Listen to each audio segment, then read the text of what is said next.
Hey there, friends. Welcome back to the channel where we bravely explore the digital wilderness. I'm your guide, the Web3 idiot, ready to embark on another adventure with you.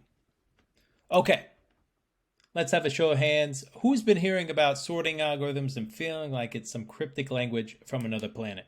You're not alone, and guess what? Today, we're tackling this head on with something called the bubble sort, a basic yet magical tool that, believe it or not, organizes the chaos of your array. I know diving into data structures and algorithms can feel like hitting a massive roadblock, but that's why we're here, taking this journey together. If you've taught yourself to code and have always skipped the scary part of algorithms, consider this your safe space for getting started. Now, bubble sort is not just an algorithm. Think of it as your first step into the vast universe of coding. It's like learning the alphabet before, writing a book. And the beauty of it, you don't need a degree to understand it. It's pretty easy, pretty straightforward. All you need is a bit of curiosity and the willingness to explore. So friends, let's turn this roadblock into a stepping stone. Today, we simplify, we learn, we conquer the fear of the unknown together. Ready to decode the mystery of the bubble sort? Let's get right into it. So, here we go. We have the bubble sort. Why would you use it? You wouldn't. Just a matter of fact, just use dot sort, or if you want to have a better one, dot sort, much better. But we're going to be using bubble sort to just understand how sorting works with JavaScript and computer science. So today we're going to look at an example. So our input will be an array. Okay, so my input will be 7, 6, 5, 4, 3, 2, and that's it. I'm not going to give you a 1. I know. Actually, I need a 1. It's a little OCD. Okay. And what we're expecting is that we want to output an array from least to greatest. So the lower numbers in the front, the larger numbers in the back. So our expected output would be 1, 2, 3, 4, 5, 6, and 7. So this is what we're trying to do, okay? So bubble sort, what is bubble sort? What does that even mean? It's imagine that you have an array that looks like this one up here, of course, but another way of looking at it is if we turn it upside down a bit. So we have 1, 2, 3, 4, 5, 6, and 7. So what we want to do is have our larger numbers float up to the top. And how do we do that? We compare it to the 1 next to it. So here, we have our 7 right here. Is it greater than 6? Yes, it is. So our new looking array will look like this.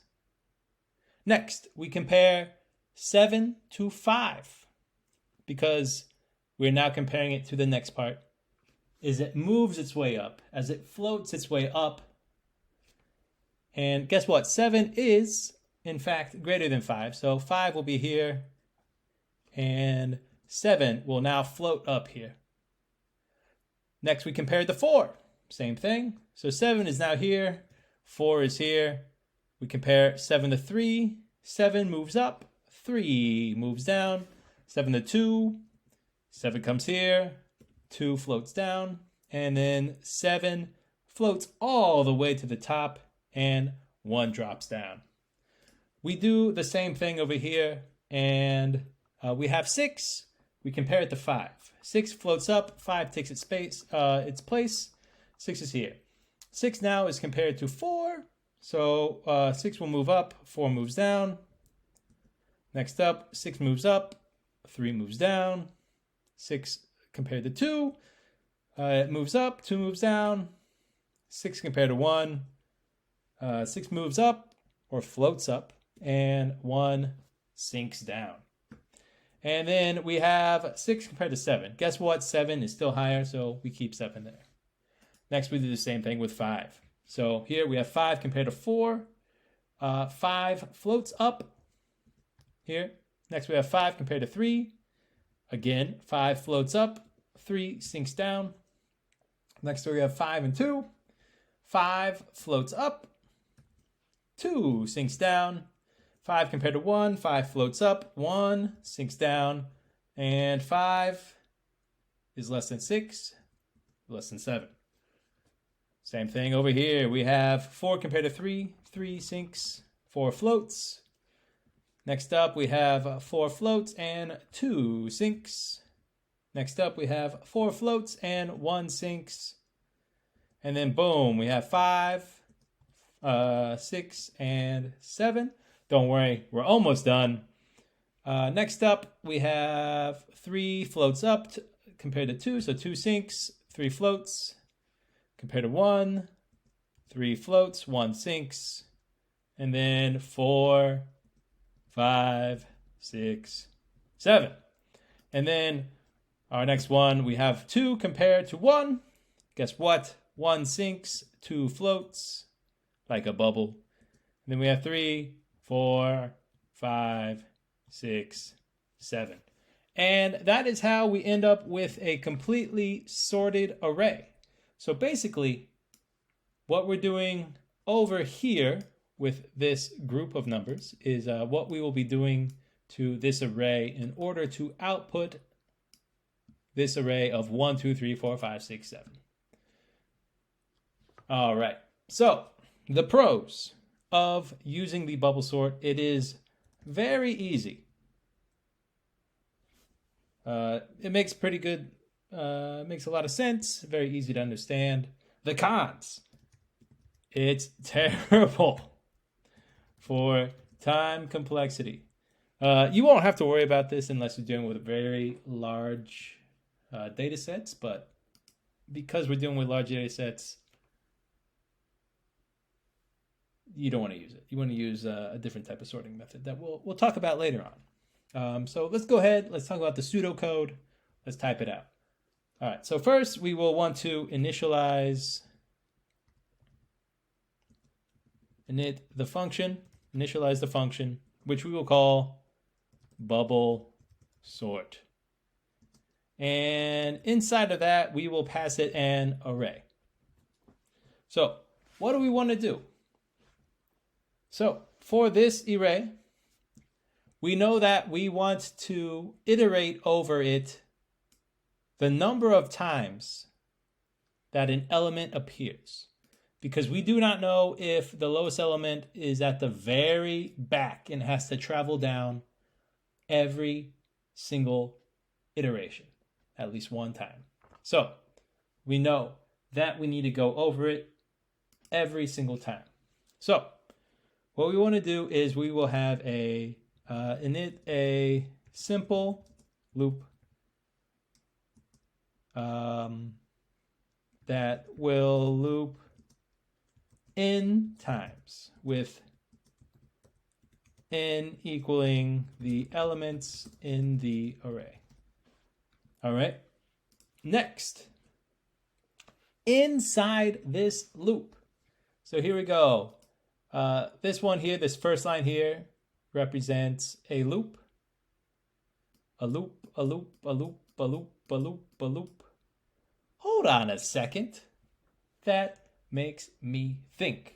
Here we go. We don't need to do it n times. We need to do it n times minus 1, because this first time, it doesn't count. So we have 6, 5, 4, 3, 2, 1. Those are our loops. All right, so init a simple loop that will loop n times minus 1. So it will be 1 less than the number of elements in the array. All right, very simple, very easy to understand. All right, next up, what we want to do is compare index to, compare element to the element next to it. So basically what we're going to do is we're going to be comparing index to index plus 1. So index represents our element, index plus 1 represents the element right next to it, 1 index away.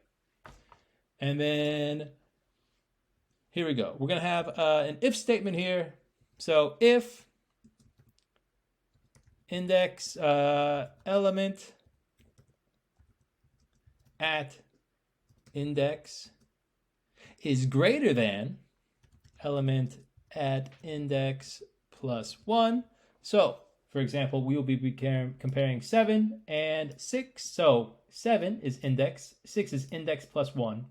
If 7 is greater than index plus 1, what we want to do is that we want to swap element at index with element at index plus 1. And yeah, then we move on through the loop. And that's pretty much it. So time complexity. Big O notation always terrified me, but don't skip this. The more you hear about it, the more it will kind of make sense to you. So time complexity, what's going to happen? So we know that we have n, well, n minus 1, but we'll still call it n because the minus 1 doesn't really matter. We just call it n. So we know that we loop n times, and for every n time, we loop another n time. So we have n, then every time we go through n, we have to do n again. So really, this is n squared, which is probably one of the worst time complexities.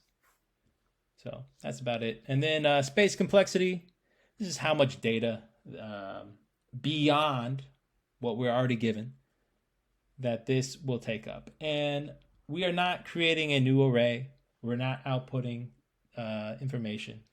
We are just changing the array that we are given. So basically it would be n of 1. So we don't change. Sorry, I didn't really scroll down. So we don't change, but that's okay. We're going to go ahead and get right into it. So here we go. We'll have a function. I'm just going to go line by line of my pseudocode function. So our function will be called bubble sort. And inside, I will pass it an array. Because up here, that is what I said. All right, then we will do this. Next up, it says init a simple loop that will loop n times minus 1. So how do we do that? We say for let I here is the iterations. Let I equals 0. I will be less than array dot length minus 1. And here we say I plus plus. I plus plus means that we will increase I after we go through the loop. So after we go through everything in here, I will become not 0, but it will become 1. And then once we get to I guess equaling array dot length minus 1, then we break out of the loop. All right, next up. So we have our first iteration. Our next iteration is we have to do again. Okay, so we have another for loop. We'll call it J because that's what people use for some reason. We have J. J is less than array dot length minus 1. We're doing pretty much the exact same thing. And here we'll go J plus plus. So we are increasing J every time we go through this loop by 1. So what do we do? What did we write down up here? It says compare element to element next to it. Okay. So we're going to use our if statement. If array of J is greater than array of J plus 1, then we will swap these two values. Now, there are two ways to do this. One way is that we use a temporary value. So let temp equal array at J. So we're taking the value of this array.j, and then we will say array of J is equal to array of J plus 1, because if we don't use this temp value, when we say this, it will disappear, which we don't want it to happen because we need array of J plus 1 to equal array of J. But array of J is not there anymore, so we say array of temp So we wouldn't say array of temp, we would say just temp, because array of j is equal to temp. So that is one way to do it. One of my favorite ways to do it is actually a little bit more advanced, but it makes you look like a cool programmer. Okay, the way that I do it is I use deconstruction. So what I do is I say array of j, oh, not kj, array of j, and array of j plus 1, see how we did that, is equal to array of j plus 1, comma, array of j. Pretty much we are calling both of these values and switching them before they can get switched and ruin everything. Cool. All right, so yeah, that's all that I said that we need to do in our pseudocode, which means it should work. So we're going to come down here. We will say let test array equal. We will use our simple one. We'll say 7, 6, 5, 4, 3, 2, and 1. And what we're expecting is 1, 2, 3, 4, 5, 6, 7 to appear over here. So we will say console.log, and we'll say bubble sort, and we'll pass in test array. Now, the moment of truth. Will it actually output 1, 2, 3, 4, 5, 6, 7? I actually don't know. I'm hoping, but you never know. I have a tendency of making small mistakes, especially when I'm doing a good job recording. So here we go. We're going to try. Boom. And we get undefined. Interesting. Interesting. Oh, I know what we did not do. All right, so we did sort it, but the issue is we did not return the array.